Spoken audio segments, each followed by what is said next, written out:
शुभं करोति कल्याणम्। अब हम शुरू करते हैं कक्षा 11 विषय गणित चैप्टर 1 समुच्चय प्रश्नावली 1.1। ये जो हमारे पास पहला क्वेश्चन है इसमें हमारे पास पार्ट है 9। पहले क्वेश्चन में उसने कहा निम्नलिखित में कौन से समुच्चय है, अपने उत्तर का औचित्य बताइए। अब कौन से समुच्चय, सबसे पहले तो समुच्चय की परिभाषा इससे पहली वीडियो में बताई गई थी। समुच्चय की परिभाषा के लिए भिन्न भिन्न वस्तुओं का सुपरिभाषित समुच्चय, भिन्न भिन्न वस्तुओं का सुपरिभाषित समुच्चय, सुपरिभाषित संग्रह समुच्चय कहलाता है। यानी जो हमने कलेक्शन करना है, जो संग्रह करना है, वो वेल डिफाइंड होना चाहिए, सुपरिभाषित।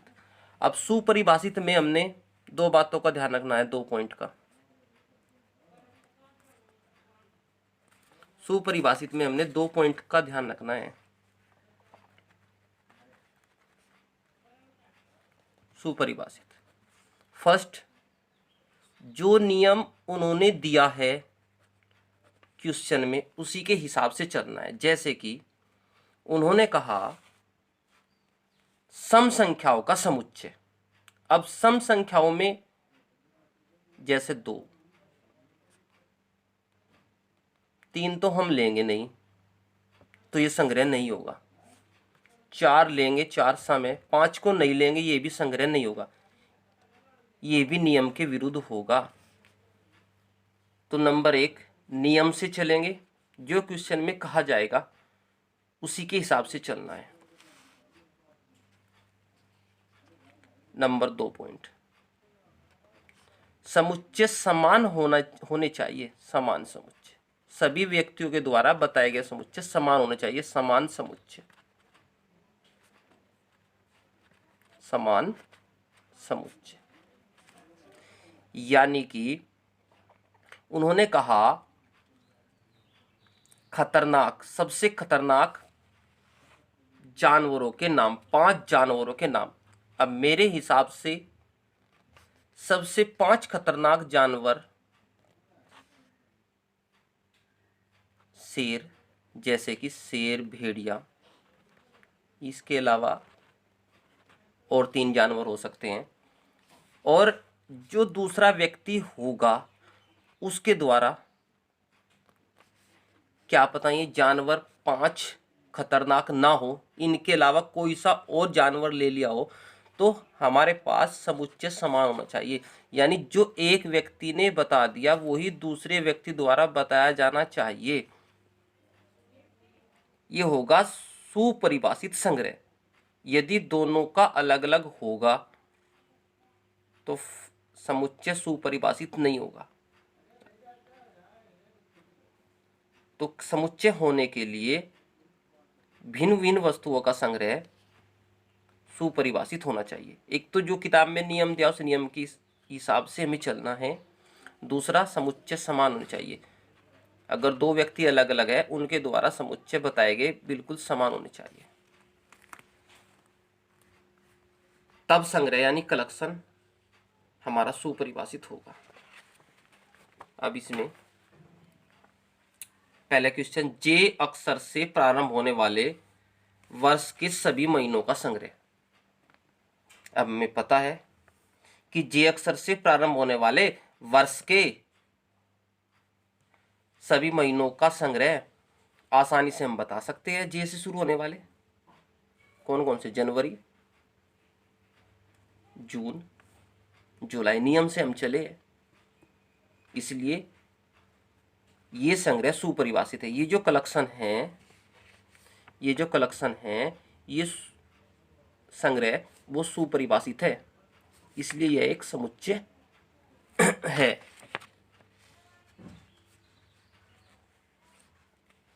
उसके बाद दूसरा, भारत के 10 सबसे अधिक प्रतिभाशाली लेखकों का संग्रह, लेखकों का संग्रह।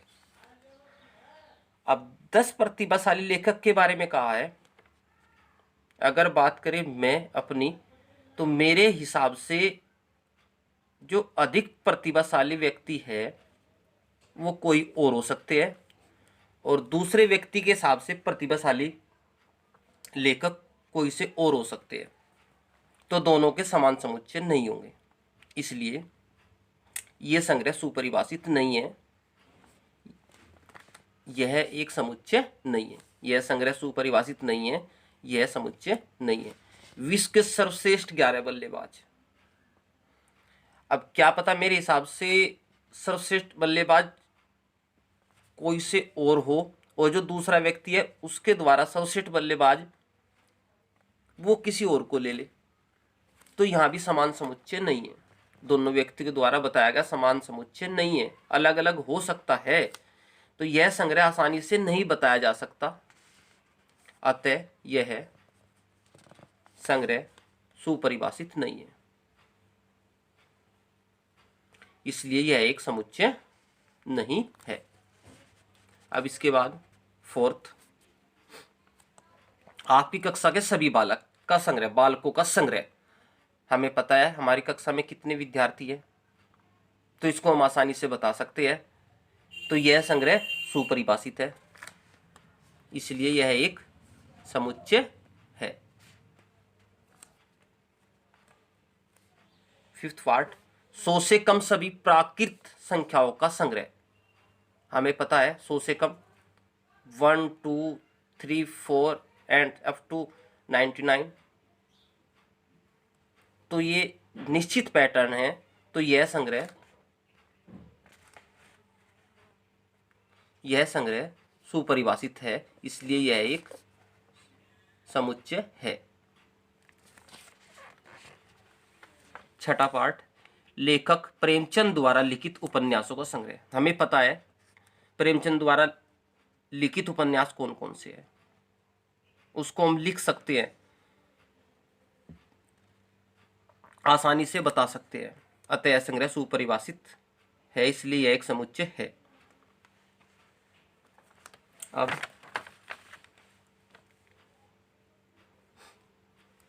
पार्ट 7, सभी समपूर्णांकों का संग्रह।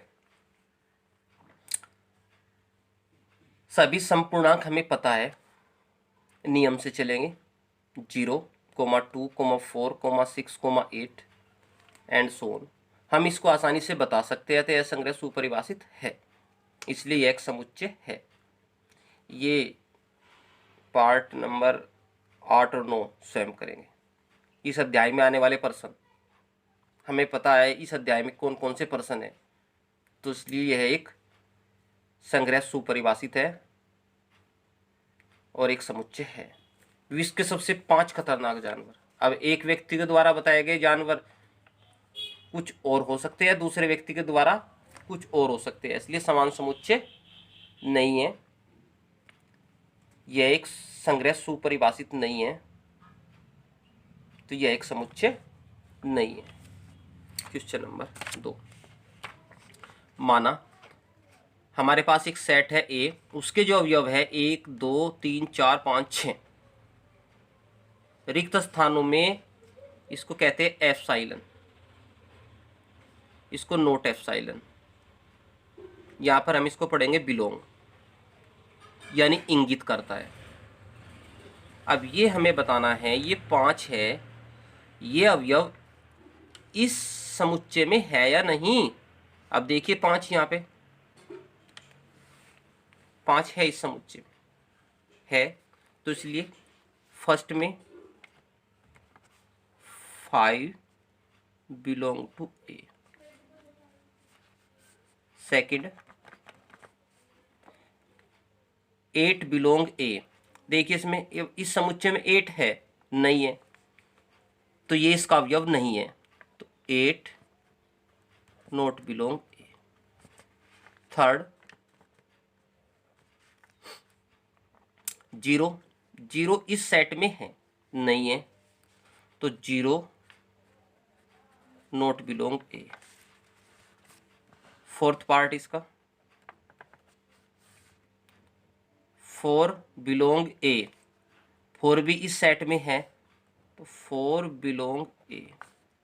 पांचवा पार्ट 2 2 है इसमें, इस सेट में 2 है, इसलिए 2 भी सेट ए का अवयव है, तो 2 बिलोंग ए। छठा 6, छठा 10, अब 10 इसमें नहीं है तो 10 इस सेट में नहीं है, तो 10 नॉट बिलोंग ए। ये हमारा क्वेश्चन नंबर। उसके बाद निम्नलिखित समुच्चयों को रोस्टर रूप में लिखिए। ये जो लिखा हुआ है फिलहाल ये सूचीबद्ध यानी नियम विधि में लिखा हुआ है, रोस्टर विधि में लिखना है, सारणीबद्ध में। अब देखिए x सच दैट x एक पूर्णांक है। अब हमें लिखने हैं पूर्णांक। पूर्णांक में जो x का मान रखना है वो रखना है -3 से बड़ा और 7 से छोटा, तो -3 less than x less than 7। तो पूर्णांक हमें लिखने हैं और -3 से बड़े और 7 से छोटे। तो हमारा जो रोस्टर रूप में हम लिखेंगे इसको, रोस्टर रूप में हम इसको लिखेंगे माइनस, इससे बड़ा -3 से बड़ा पूर्णांक लिखना है, -2 -1 0 1 2 3 4 5 6। ये हो गया हमारा first part. Second part B बराबर क्या लिखना है, x सच दैट x संख्या 6 से कम प्राकृत संख्या, 6 से कम। अब 6 से कम जो प्राकृतिक संख्या हमें पता है 1, सबसे छोटी 1, 2, 3 4, 5 से कम 5।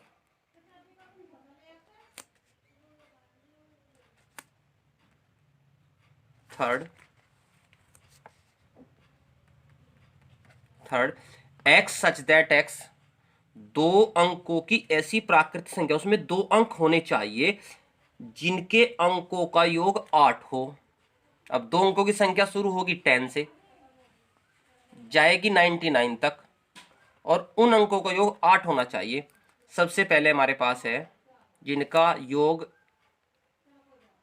8 है, सबसे पहले 17 17, 17 के बाद 26, 2 अंकों तक रखना है बस केवल, 26, 26 के बाद 35, 26 के बाद हो गया हमारे पास 35, ठीक है। 35 के बाद हमारे पास हो गया 44, 44, फिर 53, फिर 62, 62 के बाद फिर कितना 71, फिर उसके बाद 80।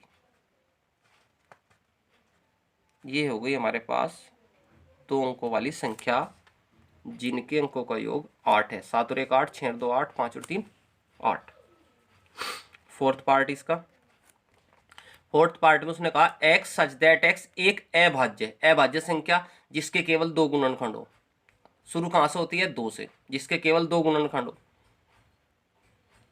शुरू कहां से, सबसे छोटी अभाज्य संख्या 2, 2 के बाद 3, 3 के बाद 5। अब जो संख्या 60 की भाजक हो, एक अभाज्य संख्या लिखनी है हमने जो 60 की भाजक हो, जिससे 60 भाग होता हो पूर्णतया अभाज्य संख्या। सबसे पहले 2 से भी कट जाएगा, सबसे छोटी संख्या है अभाज्य 2, सबसे छोटी अभाज्य संख्या 2, 2 से भी कट जाएगा। 2 के बाद 3 से भी कट जाएगा, अभाज्य संख्या है। 5 से भी कट जाएगा। ये हमारे पास 3 अभाज्य संख्या है जो 60 को पूर्णतया भाग कर सकती है। पांचवा पार्ट इसका, ट्रिगोनोमेट्री शब्द के, इस शब्द के अक्षरों का समुच्चय। इसको लिखने के लिए हम इसके अक्षर को अलग अलग लिखेंगे और केवल एक बार। सबसे पहले टी, सबसे पहले टी लिखेंगे हम, टी के बाद आर, आर के बाद आई, आई के बाद जी, जी के बाद ओ, ओ के बाद एन, एन के बाद एम, 2 बार नहीं लिखना है ओ को, एम। इन अक्षरों को ऐसे लिखते हैं एम, एम के बाद ई, ई के बाद टी, टी आ गया इसमें, टी के बाद आर, आर भी आ गया, फिर आर के बाद वाई, जिसको हमने लिख दिया रोस्टर फॉर्म में। लास्ट छठा बैटर, बैटर को फिर इसी प्रकार लिख देंगे, इसके अक्षर को लिखेंगे बी, बी के बाद